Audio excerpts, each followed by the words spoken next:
Unrivaled Nation. Today, I'm excited to do a follow-up video with Edwin. He was talking about going all in on Twitter a few months ago, making it a big bet. Since then, there's been a lot of news. Lately, the biggest headline was seeing that Jack Dorsey, and correct me if I'm wrong, Jack Dorsey's no relation to you, right, Edwin No Dorsey? relation to Jack No, Dorsey. no, I I'm got that. Edwin Dorsey. Edwin Dorsey. And so so Jack Dorsey is leaving Twitter in terms of from the CEO perspective, and you'll give a full download on thoughts there. So there's been a lot of news there. The stock hasn't really run up. If anything, it's gone hammered along with a lot of other growth names. And so I'm curious as a follow-up, given that Edwin, historically was a mega bull, is he still a mega bull? Is now the time to get out?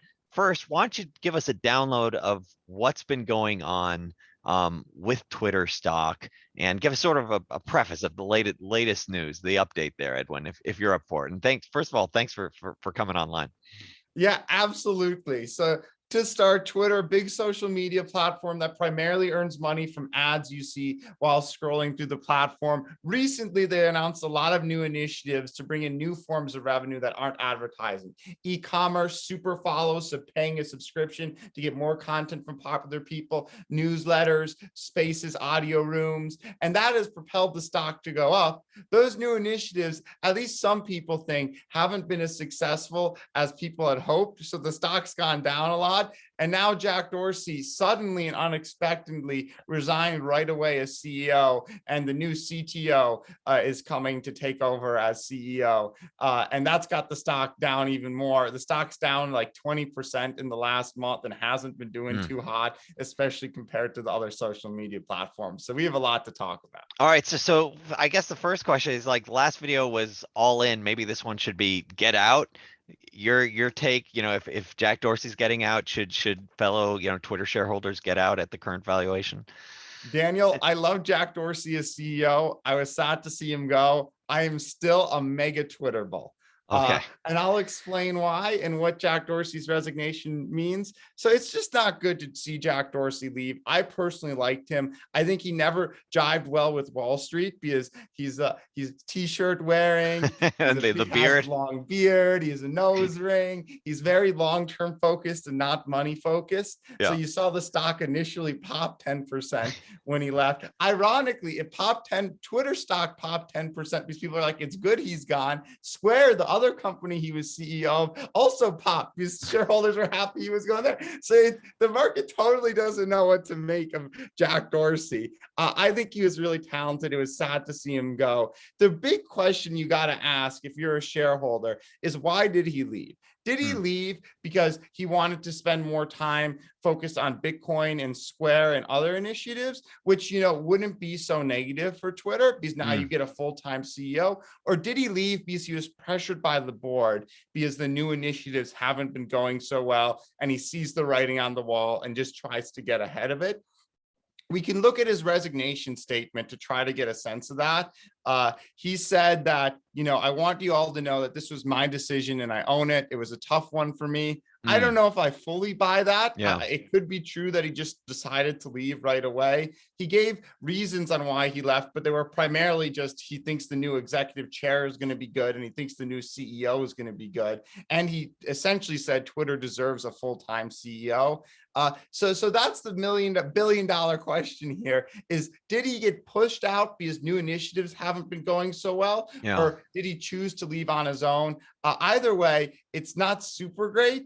But I'm hyper bullish because I think the new initiatives are going to work well in the long run. I still like the new CEO, and the stock is absurdly cheap compared to other social media platforms, even though it has the most potential for monetization. And what changes do you see with effectively the new CEO coming online versus Jack Dorsey? What do you think, how that could play out? So the new CEO, Parag, is the youngest CEO in the S&P 500 right now, even younger than Mark Zuckerberg. He's 37. He's going to have a lot of energy. I hope he's going to be running the company for the long term. And it's important to note he was a close friend and ally of Jack Dorsey. So strategically, I don't think we're going to see a huge long-term shift in the vision. Let me pull up his statement from, he said, we recently updated our strategy to hit ambitious goals, and I believe that strategy to be bold and right. So Parag, the new CEO, who was previously chief technology officer for 4 years, has really said, I believe the strategy that we're going in with super follows, with spaces, with other forms of monetization is good. The one fear I have now is, as a shareholder, sometimes when you get new management come in, they like to reset expectations. Twitter had given guidance to get to a $7.5 billion run rate in revenue by the end of 2023. You might see a new CEO come in and just lower that. So either because the business isn't doing so well, which might be why Jack Dorsey left, or to set lower expectations for him to beat in the future. So long-term, I still love Twitter. In terms of trading dynamics for the next quarter, I'm a little hesitant. I do not know what that next quarter could be. You could easily see like very low numbers from the new initiatives, a guidance lower, and then over the long run, the business continue to do well. And what you're going to see from Parag specifically is he was in charge of a lot of like the forward-thinking initiatives at Twitter, specifically crypto focused. So I think you're going to see Twitter move into crypto more, maybe help develop crypto wallets or integration with crypto wallets. I'm not entirely sure, but it's going to be interesting to see what happens there. But overall, in terms of strategy shift, I don't think you're going to see Twitter zig and zag now. I think it's going to still be the same overall strategy that we saw before, with these new pushes of monetization, with spaces, with super follows, with e-commerce, with professional profiles, stuff like that. Got it. Okay, and what I need to call out also that none of this is, financial advice. Is, Edwin's sharing his personal opinions, and in full disclosure, I don't own any Twitter stock. Edwin, Edwin clearly does. Yeah. So there's none of this advice, purely educational. So looking at, what's gone on with Twitter, looking at these developments, what do you think of the current valuation? Because, you're effectively looking at a company, I think around $35 billion in market cap, around 7 times sales multiple, I think around 5 billion in revenue, but it's closer to break even in terms of operations. You look at, other, let's say, social media players, like a Facebook, that trades at a similar 7 to 8 times, but immensely profitable, and growing at a comparable rate, in the 30s. And so I'm starting to ask myself, what there's probably a lot more optionality with a company like Twitter, just given it's so much smaller. And so I'm trying to think about, like, how much, in your opinion, of the current valuation is just their ad model, and how much, sort of upside could you think about? How do you think about the risk reward if these other initiatives don't, really catch, versus if they do? What are sort of your thoughts there? Because Twitter is such a unique asset and it isn't really profitable, it's a complete enigma to the market. Yeah.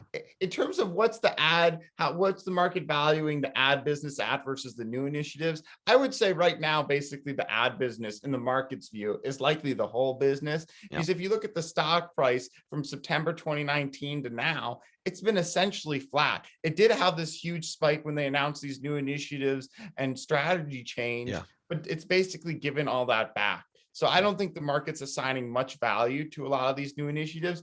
And you've got to recognize, even at these new initiatives like Twitter Spaces, which is like live audio conversations that are wildly popular and very cool, even if that doesn't drive a ton of ad revenue itself, or like subscription revenue and advertising revenue itself, it's going to drive the engagement on the platform and new user growth, which will help the existing ads business. So I think it's a little wrong to segment them into kind of two, bucket A and bucket B. It's all intertwined. If somebody's writing a newsletter through Review, which is Twitter's service, that's going to drive people to Twitter and Twitter profiles. Those people are going to interact. Those people are going to see ads.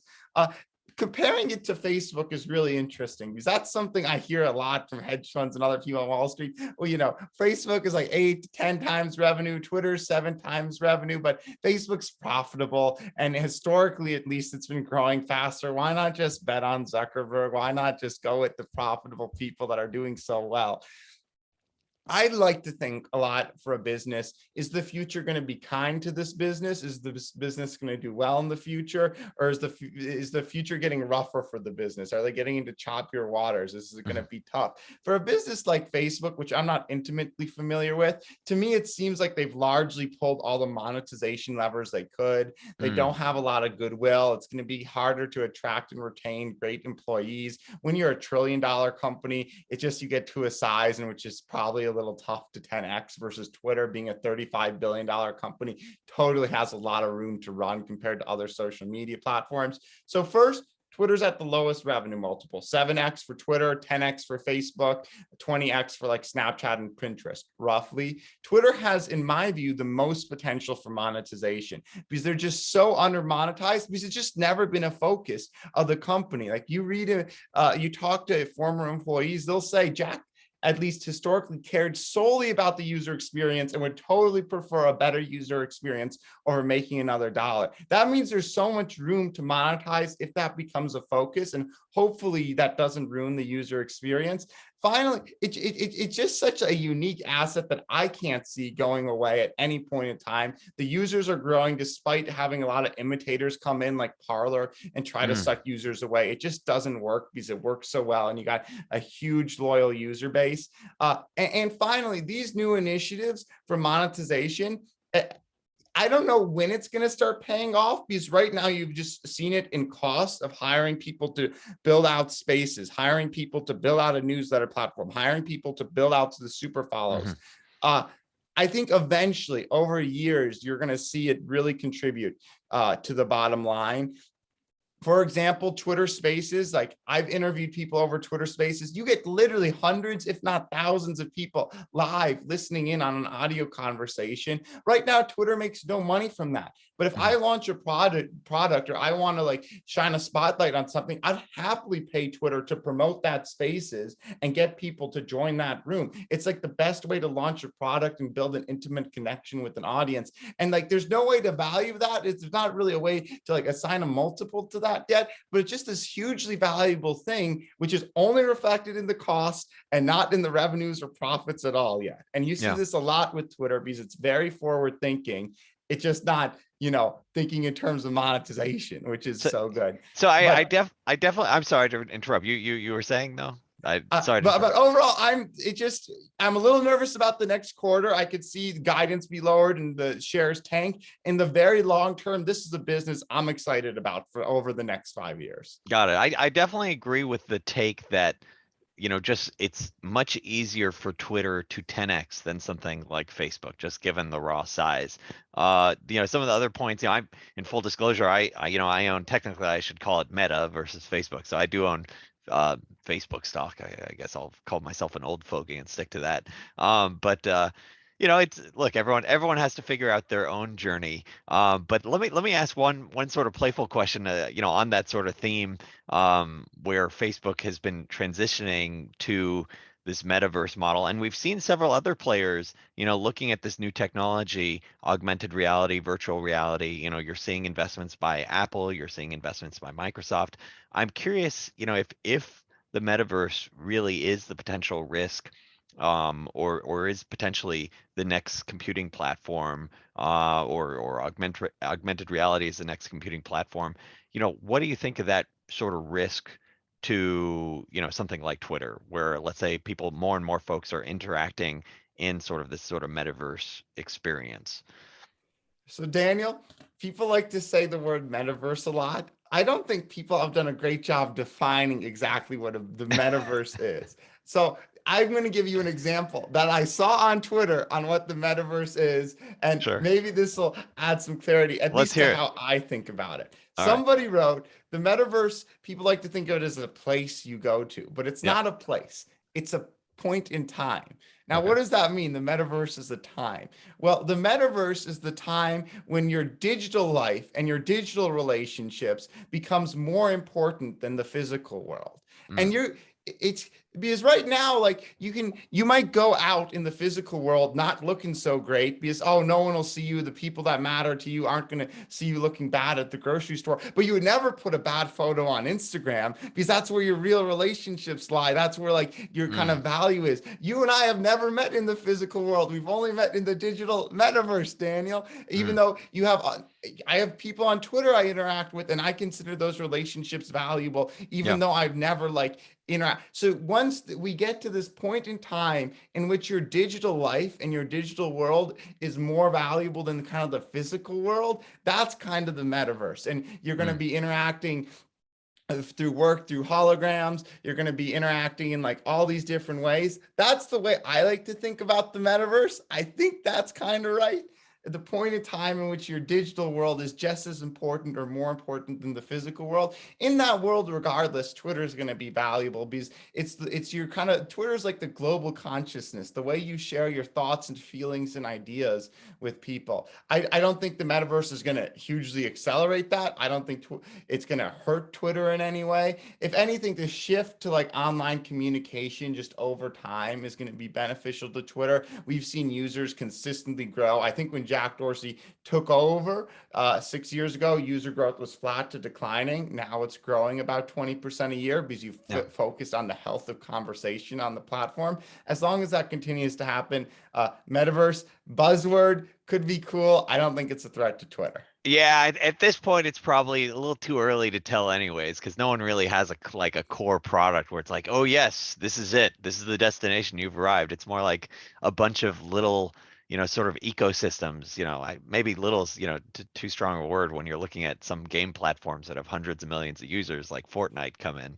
But I suspect you're right that when you look at concepts like the metaverse that might be important in the next 5 to 10 years, it's probably too early to sort of judge how that impacts something like Twitter. I think we're going to wrap it up on that. But Edwin, why don't you share a little bit about what you're doing these days? That way, the Unrivaled Nation can hear what you're up to.